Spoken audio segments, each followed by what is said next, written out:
Novamente estou aqui para continuar o estudo do livro de Isaías. Estamos nos encaminhando para o final. Estou no capítulo 63, só faltam mais 3 capítulos para o encerramento do estudo do livro de Isaías. Hoje eu vou meditar no capítulo 63, mas antes vou fazer uma oração. Senhor Deus Todo-Poderoso, estou diante aqui, Senhor, do capítulo 63, um capítulo de difícil interpretação, Senhor, mas que o Senhor é todo-poderoso para me dar instrução, Senhor. Eu recebo de Ti, Senhor, toda a instrução, todo o ensinamento, que o Senhor venha me ensinar, Pai, através deste capítulo. É o que eu te peço, no nome de Jesus. Amém. Então, eu estou aqui diante desse capítulo 63, onde vai falar a respeito do ato que Jesus fez na cruz de vingança, ou seja, aquele dia, o dia da vingança do Senhor. É isso que o profeta vai ter uma visão. O profeta Isaías começa, ele teve uma visão aqui de alguém com os vestidos manchados de sangue, de vermelho, vindo da capital Edom. Edom, quem se lembra, era a capital, era a cidade ou país que foi fundado pelos antepassados de Esaú, o irmão de Jacó. E Esaú, porque ele tinha o cabelo vermelho, né? Então Edom, ela ficou conhecida como o país vermelho, por causa também dos terrenos que ao redor da cidade de Bosra, que era a capital de Edom, eram arenitos vermelhos. Então aquela nação Edom, ela ficou conhecida como uma nação vermelha, tanto por causa dos descendentes de Esaú, que Esaú tinha os cabelos ruivos, como também pelos terrenos arenitos ao redor da cidade, que eram vermelhos, por isso que ficou conhecido como a cidade vermelha. E aqui Deus, ele se dirige, né? Ou seja, ele se reveste como se fosse ele vindo da cidade do país de Edom, capital Bosra. Então ele começa assim, Isaías tendo uma visão, que ele começa dizendo assim: quem é este que vem de Edom? Edom aqui simboliza todo o mundo, a humanidade, todos os inimigos de Deus, porque Edom, ela ficou conhecida como o país dos inimigos de Israel. Uma das nações que foi a maior inimiga do povo de Israel foi o país de Edom, foi os descendentes de Esaú. Eles eram inimigos ferozes da nação de Israel. Por isso que Deus representa aqui todos os inimigos como o país de Edom. Então Isaías vê aqui, tendo essa visão, ele diz: quem é este? E Isaías pergunta: quem é este que vem de Edom, de Bosra? Bosra era a capital de Edom, com vestes de vivas cores, que é glorioso em sua vestidura, que marcha na plenitude da sua força.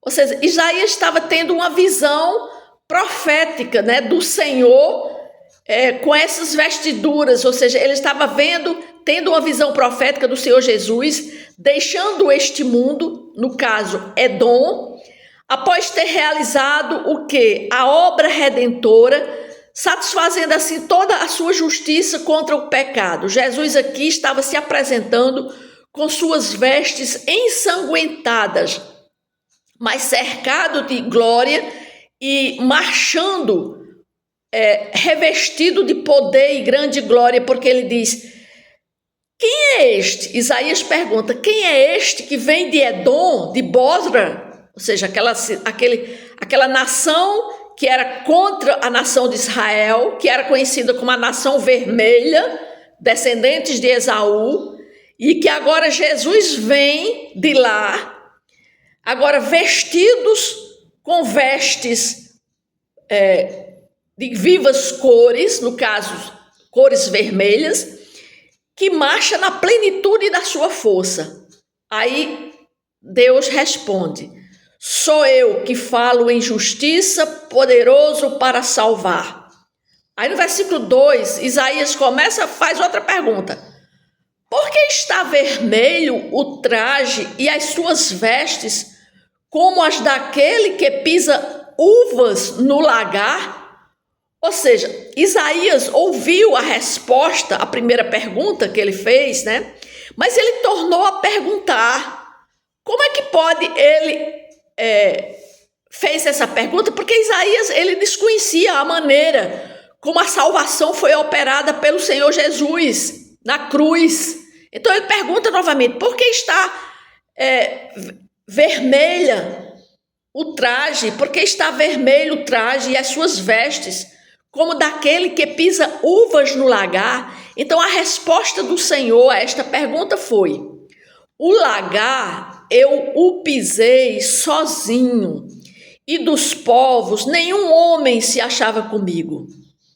Aqui Jesus começa a responder, Jesus começou a responder dizendo, era como ele estivesse dizendo, olha, eu comecei a sofrer lá no Getsêmani, ainda no Getsêmani, quando ele chamou os seus discípulos e não teve ninguém que o ajudasse em oração. Ao contrário, os discípulos foram o quê? Foram dormir, adormeceram, deixando o Senhor sozinho, né? E ele aqui, ele está lembrando dessa passagem, porque ele diz, o lagar eu o pisei sozinho, porque ali o Senhor começou a ser amassado, o seu sangue brotou dos seus poros como suor, manchando suas vestes. Ninguém naquele lugar, naquela hora, ninguém ajudou. Ninguém de qualquer nação desejou compartilhar com ele a sua agonia, nem mesmo aqueles que lhe prometeram fidelidade até a morte. Ele ali estava sozinho. Ao ser preso, ele foi totalmente abandonado por seus discípulos, enfrentou o julgamento e as humilhações lá no Sinédrio, de Pilatos, do povo, sozinho. Ele foi condenado no lugar de todos os pecadores, assumindo suas culpas. Jesus foi conduzido ao Calvário, crucificado, e ele continua dizendo, pisei as uvas na minha ira, no meu furor as esmaguei, e o seu sangue me salpicou as vestes e me manchou o traje todo. Ele foi esmagado pela ira de Deus contra os pecados de todos, e o seu sangue foi derramado, salpicado, manchando suas vestes. Era isso que ele estava dizendo. Aí no versículo 5 ele diz assim, no versículo 4 ele diz, porque o dia da vingança me estava no coração, e o ano dos meus redimidos é chegado. Olhei e não havia quem me ajudasse, e admirei-me de não haver quem me sustivesse, pelo que o meu próprio braço me trouxe a salvação, e o meu furor me susteve. Na minha ira pisei os povos, no meu furor embriaguei-os, derramando por terra o seu sangue. Então aqui fala, né? Jesus está se lembrando que naquele dia memorável estava no coração de Deus, era o seu dia da vingança por causa dos pecados de toda a humanidade. Era o dia de fazer justiça para a remissão de todos os que crescem na sua obra redentora. Ele estava ali por causa de toda a humanidade, para salvamento, para a salvação de todos. Ou seja, Deus, na sua misericórdia, poupou o homem, deixando Jesus sozinho na cruz, né? Recebendo sua ira sobre si para promover nossa salvação. A nossa salvação foi por causa desse ato. Jesus, ele esteve ali na cruz, foi salpicado, manchado de sangue, o sangue da humanidade estava sobre ele. Por isso que ele diz aqui, porque está vermelho o traje. O traje ele foi manchado de todo o sangue, salpicado, né? Ninguém o ajudou, ninguém ajudou quando deu o brado, quando ele disse, Deus meu, por que me desamparaste, né? Ele dependeu da força do seu braço, ele foi sustentado pelo seu furor contra a situação de perdição do homem. Ele estava ali naquela cruz somente para salvar o homem, né? Jesus, na verdade, ele estava sozinho quando todos os pecados da humanidade lhe foram imputados para que Deus fizesse cair sobre ele o peso da sua ira. Então, por isso que ele relata aqui que ele estava sozinho. Por isso que ele, na pergunta que Isaías faz, ele responde: sou eu que falo em justiça, poderoso para salvar, porque está vermelho o traje e as tuas vestes. Isaías pergunta: por que está vermelho o traje e as tuas vestes como as daquele que pisa uvas no lagar? Aqui também é uma metáfora com relação também ao povo de Israel, porque aqui, quando a gente viu aqui em capítulos anteriores, Deus, ele trata o povo de Israel como se fosse uma vinha, né? E ele o vinhateiro, né? Ele o agricultor. Então, por isso que ele lembra também que as uvas, né? As uvas no lagar, o lagar eu o pisei por causa do pecado. Eu pisei sozinho e dos povos nenhum homem se achava comigo. Então ele começa a se lembrar do momento, né, de toda a crucificação, de todo o ato que ele fez por nós. No versículo 7, aí ele começa: celebrarei as benignidades do Senhor, celebrarei. Aí agora Isaías começa a lembrar de todas as bênçãos, né? Ou seja, Isaías, ele começa falando das benignidades. Agora Isaías começa dizendo assim: celebrarei as benignidades do Senhor e os seus atos gloriosos, segundo tudo que o Senhor nos concedeu e segundo a sua grande bondade para com a casa de Israel, bondade que usou para com eles, segundo as suas misericórdias e segundo a multidão das suas benignidades. Ou seja, aqui o profeta Isaías, ele nos convida a lembrar das inúmeras bênçãos que Deus, ele derramou sobre o povo de Israel ao longo de sua história, né? Isaías destaca a importância de reconhecer e celebrar as benignidades do Senhor, assim como nós temos que também celebrar as bondades do Senhor. Esse ato que ele fez na cruz, em derramar, em morrer por nós, é um ato de tão grande bondade que nós devemos nos lembrar disso todos os dias, né? A salvação, Deus, ele deu o seu Filho único para todo aquele que nele cresce, não perecesse, mas tivesse vida eterna. Então nós somos gratos a Deus pela sua bondade, pela sua misericórdia, em doar, em dar o seu Filho para morrer por mim e morrer por você.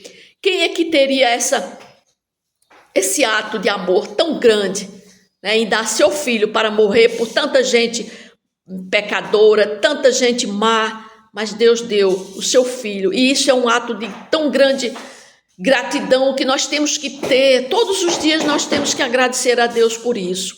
E aqui Isaías continua falando, além desse ato grandioso, Isaías também continua falando das benignidades que ele teve, não somente com a nação de Israel, mas com todo o povo de Deus. Então, nós temos que celebrar todos os dias as bênçãos que Deus, ele nos dá. Deus, ele nos dá bênçãos, vamos dizer assim, todos os dias Deus nos dá bênçãos na nossa vida.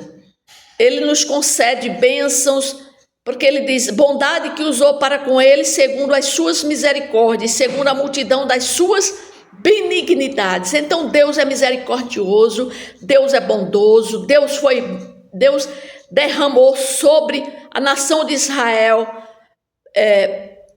bondade, misericórdia. Ele livrou a nação de Israel de tantos ataques.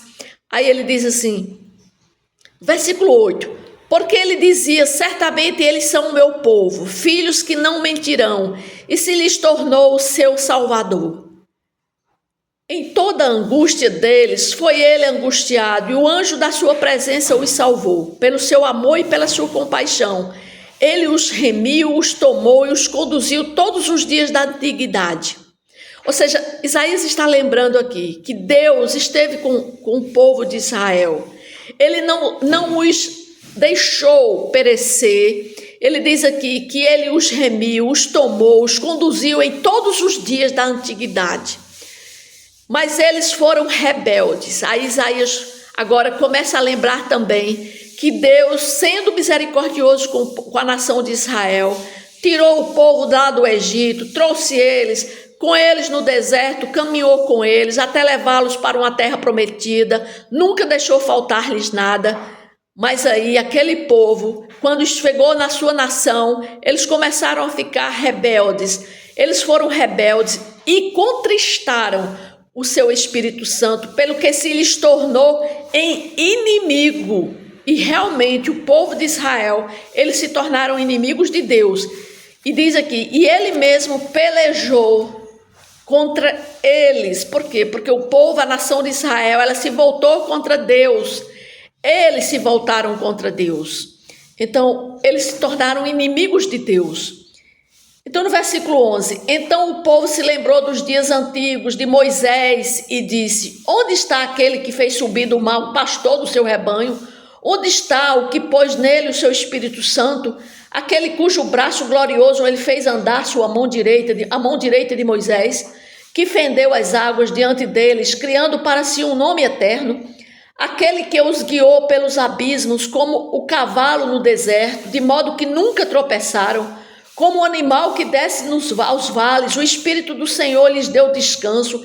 Assim guiaste o teu povo para te criares um nome glorioso. Então o povo de Israel começa a lembrar agora que depois que eles se rebelaram contra Deus e que Deus os tornou inimigos de Deus, então agora eles reconhecem que onde está aquele Deus? Eles querem voltar àquele Deus antigamente, o Deus que conduziu eles, que usou o seu filho Moisés, que libertou a eles da escravidão do Egito. Agora eles estavam se lembrando do feito que Deus tinha feito, que foi tirá-los da terra do Egito, que usou Moisés para isso. Por isso que agora eles estavam se lembrando desse feito. Aí no versículo 15 diz assim, atenta do céu e olha da sua santa e gloriosa habitação. Onde estão o teu zelo e as tuas obras poderosas? A ternura do teu coração e as tuas misericórdias se detêm para comigo. Mas tu és nosso Pai, ainda que Abraão não nos conhece, Israel não nos reconhece. Tu, ó Senhor, és nosso Pai, nosso Redentor, é o teu nome desde a antiguidade. Ó Senhor, por que nos fazes desviar os teus caminhos? Por que endurece o nosso coração para que não te temamos? Volta por amor dos teus servos e das tribos da tua herança. Só por breve tempo foi o país possuído pelo teu santo povo. Nossos adversários pisaram o teu santuário. Tornamo-nos como aqueles sobre quem tu nunca dominaste, como os que nunca chamaram pelo teu nome. Aqui eles agora estão se voltando para o Senhor. Então, quando eles passam todo aquele tempo de rebeldia, porque a nação de Israel, ela se voltou contra Deus, mas aí depois ela começa a ver os feitos que Deus tinha feito com a nação lá antigamente. Aí agora ela está querendo que Deus tenha a mesma misericórdia para com eles. Aí por isso que eles dizem assim, ó Senhor, porque nos fazes desviar dos teus caminhos. Então agora eles reconhecem que eles estavam fora dos caminhos do Senhor. E agora eles querem retornar. Ele diz, porque endurece nosso coração para que não temamos.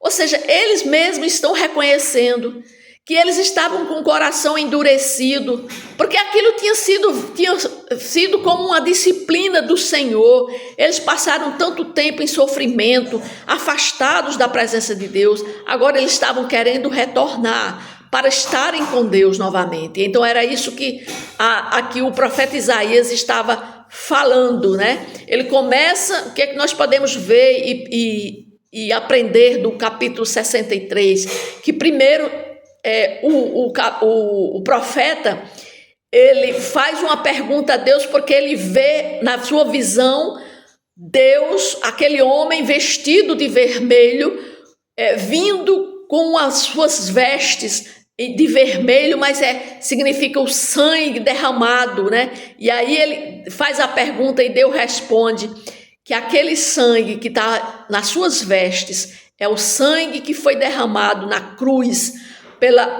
por Deus. Ele ali, o sangue dele foi derramado para a remissão de todos os pecadores. Então nós vemos aqui que nós temos que agradecer. Logo em seguida, Isaías vem a lembrar a todos, né, que nós temos que agradecer a Deus, porque grandes coisas Deus fez pela nação de Israel e por todo o seu povo. E aqui é como se fosse uma oração, a última oração do profeta Isaías ele faz, lembrando aquele povo de terem agradecimento, de serem gratos, celebrem as benignidades do Senhor.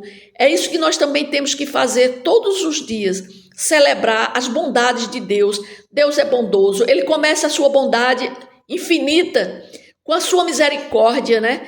De morrer na cruz. Ele deu a sua vida por mim, ele deu sua vida por você. Então nós temos que agradecer primeiro pela nossa salvação, por ele ter morrido no meu lugar, por ele ter levado os meus pecados na cruz e por ele ser o meu advogado, porque quando eu peco eu vou a ele e ele advoga a minha causa. Então ele tem sido bom para conosco. Todos os dias nós devemos somente em nós acordar. Quando você acorda, você abre seus olhos, você respira, você está vivo, né? Você está com saúde. Então é motivos de você agradecer a Deus.